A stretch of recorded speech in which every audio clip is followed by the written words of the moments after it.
सोमवार की सुबह समाजवादी पार्टी के कार्यकर्ताओं के लिए एक दुख भरी खबर लेकर आई।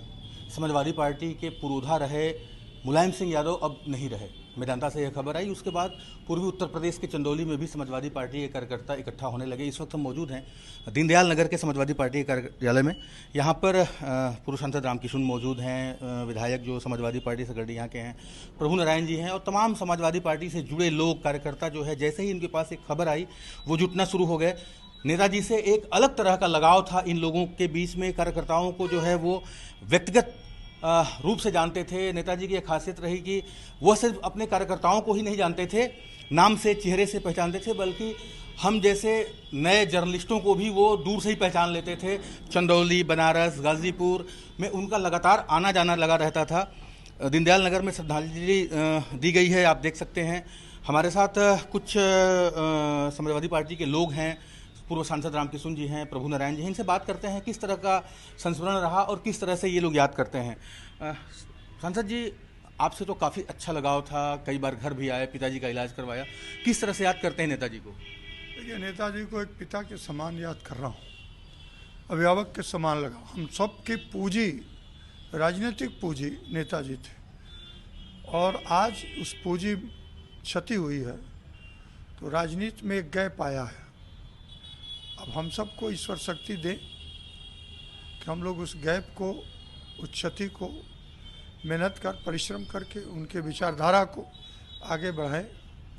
नेताजी के विषय में जब वो रामकोला से लौट के आए थे जेल से गिरफ्तार होके, मैं मिलने गया उनसे सुबह सेंट्रल जेल में। उन्होंने उस समय मुझे कहा, यहाँ क्या करने आए हो? हम जेल में हैं, बाहर की हवा क्या है? हमने कहा, लोग बहुत दुखी हैं, बहुत लोग परेशान हैं।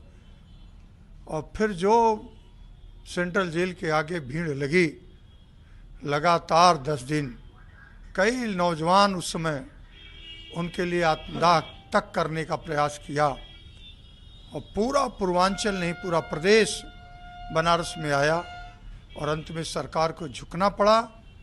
और उस समय मैं पार्टी का अध्यक्ष था, इस नाते मेरी जिम्मेदारी बड़ी थी। डेली मिलने जाते थे, और जो इस क्षेत्र के लोग संभ्रांत थे, नेताजी उनको बुला के उनसे बात करते थे। इस तरह से यहाँ से उनका जुगाड़ था, और आज वो नहीं है तो बहुत कष्ट होता है। निश्चित रूप से आप देख सकते हैं, सबकी आंखें नम हैं, मन में याद कर रहे हैं नेताजी को। प्रभु नारायण जी हैं जो सकरडीहा समाजवादी पार्टी के विधायक हैं। विधायक जी, कैसे याद करते हैं नेताजी को? कुछ संस्मरण हो, आपके साथ खासा अनुराग था उनका, तो कैसे याद करते हैं? कैसे खबर मिली आपको उनके निधन की? देखिए, हम लोग तो हॉस्पिटल में थे, वेदांत, वहाँ भी गए थे। स्थिति बहुत नाजुक थी। ये महसूस हो रहा था कि नेताजी बहुत दिन तक हम लोगों का साथ नहीं दे पाए। जिस तरह से संघर्ष की यादें उनकी आती है। रामकोला में आधी रात को गिरफ्तारी हुई थी, भोर में आ गए थे नेताजी जेल में। और मैं भी गया था कचहरी, मेरी मुकदमे की तारीख थी, जिला पंचायत सदस्य था। और हम लोग छात्र जीवन में थे, तब से नेताजी जानते थे। मैं गया जेल में मिलने, बहुत भावुक थे नेताजी। बाहर बहुत भीड़ लगी थी, बहुत से नौजवान, गांव के गरीब किसान भी इकट्ठा थे। कुछ नौजवानों ने आत्मदाह करने का प्रयास किया। नेताजी जेल के फाटक पर खड़े थे, अंदर थे, और वहीं से उन्होंने कहा, ललकारा, मना किया कि संघर्ष से पीछे नहीं हटा जाता है। आत्मदाह तो कायर लोग करते हैं, तो लोग संघर्ष करो, इस जुल्म जास्ती का मुकाबला करो, हम तुम लोगों के साथ खड़े होके तुम्हारी मजबूती से साथ करके मदद भी करें। विधायक जी, मुलायम सिंह धरती से जुड़े हुए व्यक्ति थे, नेता थे, एक अध्यापक, पहलवान, और फिर राजनीतिक क्षितिज पर चमकता हुआ एक उभरता हुआ सितारा। इस तरह से आज अंत हो गया उस सितारे का। धरती पुत्र कैसे नाम पड़ा? कुछ यादें हो आपके पास तो? नेताजी 13-14 साल के अवस्था में राजनीतिक क्षेत्र में कूदे थे। उनका इतिहास जो हम लोग याद करते हैं, तो लोहिया जी के साथ शुरुआत उन्होंने नहर पटो आंदोलन में शरीक होने का काम किया।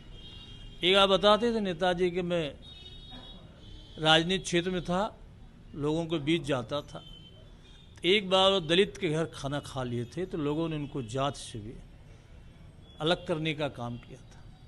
बालिकाओं की शिक्षा के लिए इतना बड़ा उनका ख्याल था कि एक मिसाल हिंदुस्तान में, दुनिया में लिखी जाएगी। हमको याद है वो दिन जब नेताजी मुख्यमंत्री थे, हम लोग विधायक थे।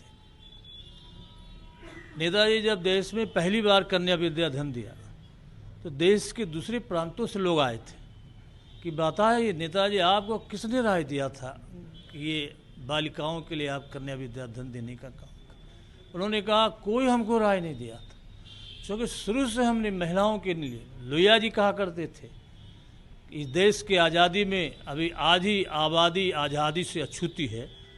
यदि हम महिलाओं को शिक्षा दिलाने का काम करेंगे, जहाँ हम शिक्षा को बढ़ावा देना चाहते हैं, तो पुरुष बल, जहाँ पुरुष वर्ग शिक्षित होता है तो एक व्यक्ति होता है, और वहीं महिलाएं, जब बालिकाएं शिक्षित होती हैं तो दो दो परिवार एक साथ शिक्षित होता है, एक जहाँ पैदा होती है, एक जहाँ अपना जीवन बसर करती है। इसलिए इन्होंने महिला शिक्षा को बढ़ावा देने के लिए एक मिसाल हिंदुस्तान में है। यदि किसी परीक्षा में सवाल आ जाए कि महिलाओं के लिए इतना बड़ा काम किसी नेता ने सर्वप्रथम कोई किया, तो मुलायम सिंह यादव नाम नहीं लिखा जाएगा, तो शायद सवाल गलत हो जाएगा। निश्चित रूप से कुछ युवा नेता भी यहाँ पर मौजूद हैं जो श्रद्धांजलि दे आए हैं नेताजी को। इनसे बात करते हैं। संतोष जी हैं। संतोष जी, आप कैसे याद करते हैं नेताजी को? नेताजी हम लोगों के अभिभावक थे, गार्जियन थे। आज हम लोगों के बीच में नहीं है। कहीं न कहीं उनकी कमी हम सब लोगों को खल रही है और खलेगी भी। उस गैप को कोई व्यक्ति भर नहीं सकता है। हम लोग नौजवान हैं, लेकिन हमेशा नौजवानों को उन्होंने अंगुली पकड़ के राज्यसभा से लेके, विधानसभा से लेके, विधान परिषद से लेके राजनीति की मुख्य धारा से जोड़ने का काम नेताजी ने किया है। इसलिए उनके कमी को हम सब लोग नहीं दूर कर पाएंगे। मैं यही भगवान से प्रार्थना करता हूं कि आप अपने चरणों में उनको जगह दें और सच्ची श्रद्धांजलि हम लोग नेताजी को समर्पित करते हैं। कुछ और लोग हैं, जिलाध्यक्ष भी हैं समाजवादी पार्टी के सत्यनारायण जी। सत्यनारायण जी, कितना बड़ा गैप ये हो गया, कितना बड़ा नुकसान मानते हैं आप पार्टी के लिए? मेरे लिए या यूं कह लीजिए कि समाजवादी विचारधारा के लिए लोहिया जी के सिद्धांतों को वास्तविक हिंदी हार्टलाइन में, उत्तर भारत के इलाकों में जिस तरीके से इन्होंने ताकतवर बनाया और लोगों की तरक्की के साथ जोड़ दिया, गांव, गरीब, किसान, आदिवासी, वनवासी, दलित, पिछड़े, अल्पसंख्यक, इनकी तरक्की का रास्ता बन गया समाजवाद। और ये कुवत सिर्फ और सिर्फ ये काबिलियत माननीय नेताजी के अंदर रही है। तो अभी किसी के अंदर तो बड़ा नामुमकिन है ये चीज़ हासिल करना। और ये क्षति हम सब लोग, पूरी समाजवादी पार्टी, सारे समाजवादी नेता कोशिश कर रहे हैं कि नेताजी के इस विरासत को आगे बढ़ाया जाए। माननीय अखिलेश यादव जी लगातार अपडेट कर रहे हैं समाजवादी सिद्धांतों को, संगठन को, और लगातार इस पूंजीवादी सरकार से लड़ रहे हैं लोगों की ज़रूरतों के सवाल पर। लेकिन ये बड़ा ही क्षति हुआ है हमारी पार्टी का, समाजवादी विचारधारा का, उत्तर प्रदेश और हिंदुस्तान के समाजवादी आंदोलन का। समाजवादी विचारधारा का नुकसान हुआ है। पूर्व चेयरमैन राजकुमार जायसवाल हैं, आप भी इस बात से जुड़े हैं, और ये बताइए आप कैसे याद करते हैं नेताजी को? हाँ, नेताजी हम लोगों के गार्जियन थे।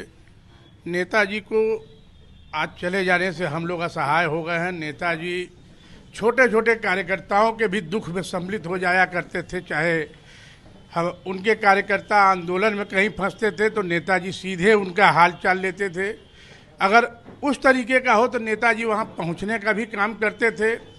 नेताजी समाजवाद को बढ़ाने के लिए यही एक नेता थे कि जो मीसा के समय तमाम, चाहे किसी भी दल के नेता मरे बंद हुए होंगे, सबके लिए लोक सेनानी का ओहदा दे के, जिसमें सबसे ज़्यादा भारतीय जनता पार्टी के लोग, आरएसएस के लोग भी लाभ उठाए, और तमाम समाजवादी विचारधारा के लोग जो बंद थे उनको आज उनके लाभ ले रहे हैं। नेताजी के विचारों को, पेंशन जो उनको मिल रहा है, वो उनकी सोच थी।